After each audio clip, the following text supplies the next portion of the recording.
बस वही है कि मुझे टनल के बाहर सिर्फ बिग बॉस ही भेज सकते थे और आई एम वेरी हैप्पी।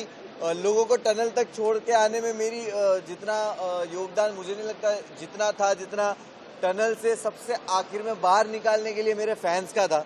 तो मैं बहुत ज़्यादा खुश हूँ और ये जो प्यार मुझे मिल रहा है और जो मैं बाहर आके फील कर पा रहा हूँ, आई एम वेरी थैंकफुल।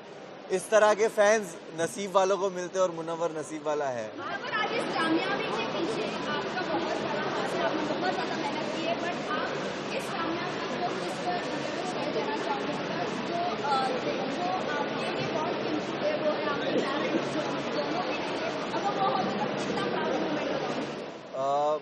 मैं हमेशा कोई भी ऐसा मूवमेंट होता है, अच्छा होता है बुरा होता है, मैं हमेशा फील करता हूँ कि काश वो लोग होते और वो देखते और चीज़ों से गुजरना पड़ता है।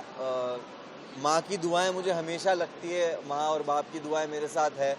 तो आज शायद स्टेज पे कहना चाहता था बट कह नहीं पाया, बट मुझे लगता है ये सही जगह कहने के लिए कि तू साथ ना माँ पर साथ तेरा साया था, कितना मशहूर और कितना ही कमाया था, वो तोड़ने आए थे मेरा मिट्टी का महल, लेकिन बेटा मुमताज का इनका ताज छीनने आया था।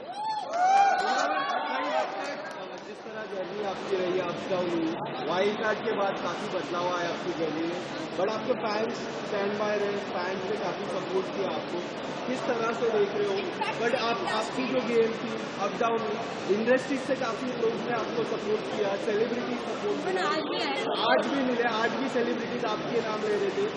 How do you see this support? भाई मैं जैसे बोलना चाहूँगा, गेम ऊपर नीचे होना, वाइल्ड कार्ड का आना, मैं अपने जब काम का अपनी कामयाबी का क्रेडिट खुद को देता हूँ तो मैं अपने फेलियर का भी कभी भी किसी और को जिम्मेदार कभी नहीं ठहराता। मैं हमेशा अपने फेलियर्स को भी एक्सेप्ट करता हूँ और जो अंदर मेरे साथ हो रहा था, अगर मेरे कर्म की वजह से हो रहा था तो बाहर ये जो कुछ हो रहा था वो भी मेरे कर्म की वजह से हो रहा था। तो कहीं ना कहीं इंसान इस तरह के प्लेटफॉर्म पे जब आप किसी प्राइवेट चीज़ें और पर्सनल चीज़ें आती है, आप उसके लिए रेडी नहीं होते हो, बट कहीं ना कहीं मुझे जो सपोर्ट और प्यार मिला है वो जानते हैं मुझे और उन्होंने हमेशा मुझे चीज़ों में देखा है।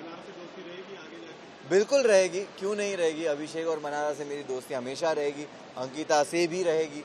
और घर है बिग बॉस का घर, बहुत सारे इमोशंस से आप गुजरते हो।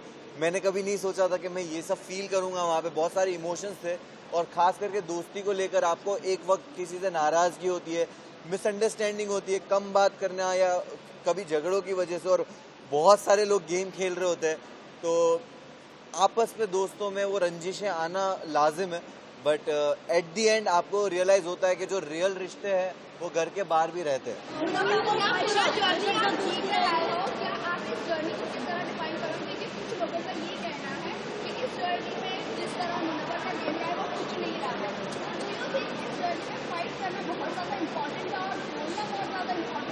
मैं इसमें ऐड ऑन करना चाहूँगी कि कहीं ना कहीं ये भी लोगों का कहना है कि आप यहाँ तक पहुँचे हो कहीं ना कहीं औरतों के भरोसे पहुँचे, कभी मनारा कभी आयशा, इससे क्या कहना है? देखिए मैं यही बोलूँगा कि जब आप एक रियलिटी शो जीतते हो और इतने प्यार करने वाले लोग होते हो तो आप कभी भी अपने एक नए प्रोजेक्ट को लेकर एक एक्सपेक्टेशंस बिल्ड कर देते हो अपने आप ही, और वो एक्सपेक्टेशन पे लोगों को लगा होगा कि भाई ये तो जाकर ही कुछ ना कुछ फाड़ना शुरू कर देगा। तो मैं हमेशा से सुनता था, समझता था कि बिग बॉस घर क्या है। कहा जाता था सिविलाइज तरीका, कहा जाता था कि घर में हो आप, घर में ऐसे बिहेव करते हो, अपनी लैंग्वेज पे काबू।